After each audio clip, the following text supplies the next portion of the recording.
Ka intervistu dikush ndonjëherë për jetën tënde? Jo, është hera e parë. Unë kam vendosë që gjatë vitit ta kem çdo muaj nga një shef të mirë të Kosovës, të Shqipërisë, nga një shef të mirë shqiptare, pse jo edhe të huaj. Kur djeli puth qyteti, dalte preste Shadarbani. Mysafirët tonë kanë me hangër sot prej durve të shefit të Emeraldit, prej durve të Enverit edhe të Zeqës. Okej, tash më këtu urdhat, edhe i qesu sipër bifte e kohë.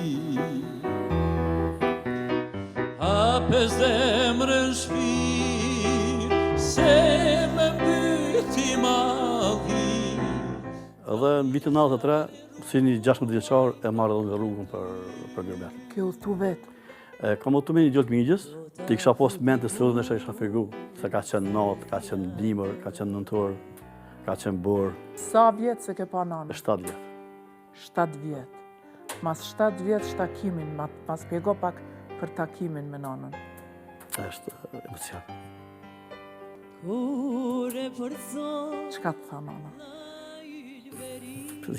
Është një emocion i papërshkrueshëm. Unë të sjell edhe rrugën. Po e shoh edhe unë u preka shumë se nuk mund me paramendu. Nuk e parashikan atë. Po. Atë nuk është e parashikueshëm. Kure përsa, la ylberin, ktheva hyra not. Për ty thojnë është shumë i qetë, shumë i durueshëm, kërset ka njëherë, po. Dhe kam 30 sekonda. Po, qaqë. Qata 30 sekonda, letëru vën, mas sanena jemi në regullë. Që kjo ka pyetje nga spec. A po, a? Hajde. Edhe kjo kujt i firgosh më shumë, pronarit apo grua? Opa! Hajde, tash gruja është ty të këqyre në verë, pronari është ty të këqyre.